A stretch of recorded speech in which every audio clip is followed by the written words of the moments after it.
биздин жана лаборатория боюнча энше мен сиздин пикирди алам. Чындап айтканда бул жерден биз мүчүлүштү кетирдик. Бүгүнкү күндө азыр 17 ПЦР комплекси даярдап алар иш алып барып жатат. Реагенттер боюнча 66 000 экспресс-тест каралган, анын 45-и бүгүн өлкөгө келип, аларды уже ишке киргиздик. Январда Коопсуздук кеңешинде четин чыгады, карагыла деп. Реагенттер аз жетишүү текшерилүүдө, жетишпейт. Лабораторияга басып барып койгон, Космос Сарыевич, ошонун маселе чечип койгон. Мына мен кат алдым, мына турат. 27 январда ошол Совбез болгонго кат жазышкан экен.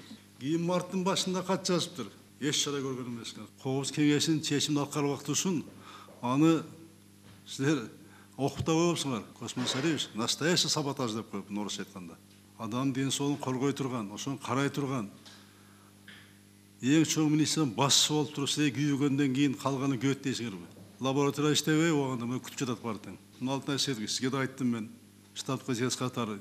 Лабораторияны кылганы көзүмө албагандан кийин. Урматтуу премьер-министр, өзүңүздүн орун басарыңыздан баштап, министрден баштап, тиешелүү мамлекеттик кызматкерлерге чара көрүңүз, баа бериңиз, барында тең.